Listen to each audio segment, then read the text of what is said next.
एक बार फिर से आप सभी का ज्ञान स्टडी पे स्वागत है। आज हम क्लास 9 के चैप्टर नंबर 9 फिजिक्स में chapter number 9 force and laws of motion के नोट्स सीखेंगे। So let's start. First, what is the force? Force क्या है? फोर्स क्या है? अ पुल और push on an object is called force. किसी भी ऑब्जेक्ट के पुशिंग और पुलिंग को हम फोर्स कहते हैं। देन सेकंड पॉइंट क्या कह रहे हैं? फोर्स हमारी एक वेक्टर क्वांटिटी है।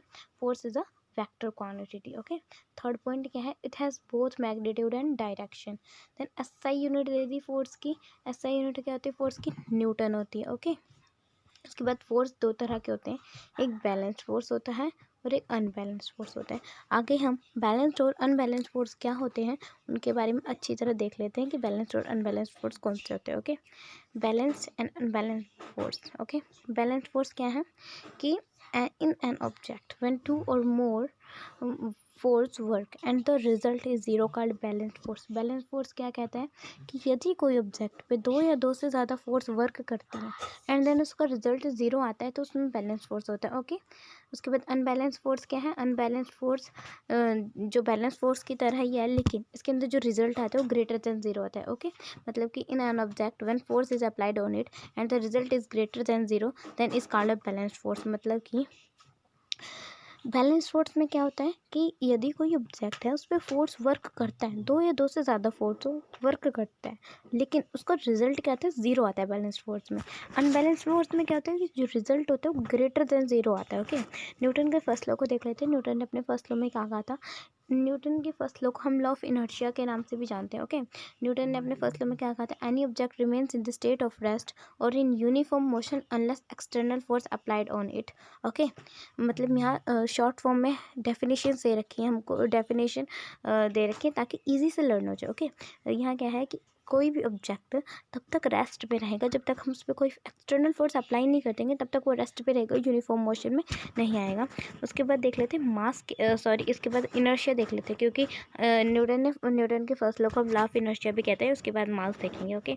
इनर्शिया क्या है? In this if any object if any object is on rest it stands to be rest और if any object in motion it stands to be motion। मतलब कि यदि कोई ऑब्जेक्ट रेस्ट पे है तो रेस्ट पे रहना पसंद करेगी और यदि कोई ऑब्जेक्ट मोशन में है तो वो मोशन में ही रहना पसंद करेगा। जैसे कि न्यूटन ने फर्स्ट लॉ में कहा था कि यदि कोई ऑब्जेक्ट रेस्ट पे है जब तक हम कोई एक्सटर्नल फोर्स अप्लाई नहीं करते तब तक यूनिफॉर्म मोशन में नहीं आएगी। उसी तरह इनर्शिया भी क्या है कि जब तक वो रेस्ट में है और यदि वो मोशन पे जब तक हम कोई एक्सटर्नल फोर्स अप्लाई नहीं करते उसको, जैसे कि कोई भी एक्सटर्नल फोर्स अप्लाई नहीं करते कि जैसे कोई बॉल लाइकली कोई बॉल चल रही है तो जब तक हम कोई नीचे से फ्रिक्शनल फोर्स लगता है ना, एक्सटर्नल फोर्स लगता है तभी तो बॉल रुकती है। उसी तरह किसी भी मतलब कि वो रेस्ट पे है तब हम जब तक एक्सटर्नल फोर्स नहीं अप्लाई करेंगे तब तक कोई यूनिफॉर्म में नहीं आएगी। ये न्यूटन जी ने अपने फर्स्ट लॉ में कहा था और यही चीज़ इनर्शिया भी। ओके। उसके बाद देख लेते हैं सेकंड पॉइंट। जो इनर्शिया होती है वो मास में मेजर्ड होती है। ओके। उसके बाद थर्ड पॉइंट क्या कह रहे हैं? जो इनर्शिया वो डायरेक्टली प्रोपोर्शनल है मास के। ओके। उसके बाद अब हम देख लेते हैं मास क्या है। मास क्या है? Mass is measured of actual contest present in body. Okay. उसके बाद मास क्या है? एक स्केलर क्वांटिटी है। देन एसआई यूनिट क्या होती है? मास की किलोग्राम। उसके बाद जो इनर्शिया एक प्रॉपर्टी है मास की, अभी पहले ही बताया इनर्शिया में क्या था, इनर्शिया डायरेक्टली प्रोपोर्शनल है मास के। सो वैसे ऑब्वियसली इनर्शिया प्रॉपर्टी होगी मास की। ओके। उसके बाद मोमेंटम देख लेते हैं। मोमेंटम क्या है? It is a product of mass and velocity. Mass and velocity के प्रोडक्ट को मोमेंटम कहते हैं। उसके बाद एसआई यूनिट क्या है? एसआई यूनिट है किलोग्राम मीटर पर सेकेंड, क्योंकि जो मास है मास की वो क्या होती है? एसआई यूनिट क्या थी? किलोग्राम, है ना। यहाँ देखते हैं मास की एसआई यूनिट थी किलोग्राम। सो हमारे मास से हमारा किलोग्राम वगैरह और वेलोसिटी है मीटर पर सेकंड। ओके। यहीं से हमारी एसआई यूनिट आ गई मोमेंटम की, किलोग्राम मीटर पर सेकंड। उसके बाद ये एक वेक्टर क्वांटिटी है। ओके। उसके बाद rate of change of momentum कैसे होएगा? Rate of change of momentum यहाँ पूरी डेरिवेशन दे रखी है कि rate of change of momentum क्या होता है? Force is equals to mass into acceleration होती है। ओके। यहाँ पे पूरी इसकी डेरिवेशन दे रखी है। आगे ये रहा, हाँ ये रहा। ओके। यहाँ पे दे रखा है कि फोर्स इज इक्वल है मास इंटू एक्सेलरेशन के। उसके बाद परसेंटेज इन मोमेंटम कैसे निकालते हैं? परसेंटेज चेंज इक्वल है final momentum minus initial momentum divide में इनिशियल मोमेंटम की, ओके। उसके बाद मल्टीप्लाई में 100, मतलब कि अगर हमको परसेंटेज इन मोमेंटम निकालना है तो हम ये फॉर्मूला लगा के ईजी से हमारा आंसर आ सकता है, ओके। उसके बाद न्यूटन सेकंड लॉ देख लेते हैं। न्यूटन जी ने अपने सेकंड लॉ में क्या कहा था, force is a product of mass and acceleration, मैंने पहले ही बताया।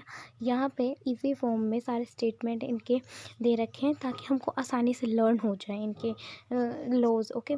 सेकंड में क्या था कि फोर्स है प्रोडक्ट है मास एंड एक्सेलरेशन के, ये rate of change of momentum में भी था। यहाँ एफ हमारा फोर्स है, एम हमारा मास है, ए हमारा एक्सेलरेशन है, ओके। उसके बाद न्यूटन थर्ड लॉ देख लेते हैं। न्यूटन जी ने अपने थर्ड लॉ में क्या कहा था, every action has reaction at opposite direction, okay. यहाँ पे एक्शन और रिएक्शन फोर्स का मतलब है the two opposite force are known as action और रिएक्शन फोर्स, मतलब कि दो अपोजिट फोर्स को हम एक्शन और रिएक्शन फोर्स कहते हैं। उसके बाद कंजर्वेशन ऑफ मोमेंटम देख लेते हैं। कंजर्वेशन ऑफ मोमेंटम क्या है, the two object before collision is equals to the sum of momentum. Statement को समझो क्या कह रहा है, इसके अंदर कह रहे हैं कि दो object before collision, two object before collision, okay, equal होएगा sum of momentum after the collision provided there is no external unbalanced force acting on them. This is known as the law of conservation of। कहने का मतलब है कि दो object means कि suppose ये दो ऑब्जेक्ट हैं, इन दो ऑब्जेक्ट के सम मतलब कि इन दोनों के टकराव, कोलिजन मतलब होता है टकराव, इन दोनों के टकराव का जो सम होएगा, मतलब इन दोनों के कोलिजन का जो सम होएगा वो इक्वल होएगा जो बाद के जो ऑब्जेक्ट्स होंगे उनके टकराव के, मतलब कि कोलिजन के, ओके। यहाँ पे वही चीज़ कह रखी है। इसका एक फॉर्मूला भी है, यहाँ दे रखा है एम ए, ये हमारा यू है, ओके, यू ए प्लस में M B u B, u हमारा यहाँ पे है इनिशियल मोमेंटम, ओके।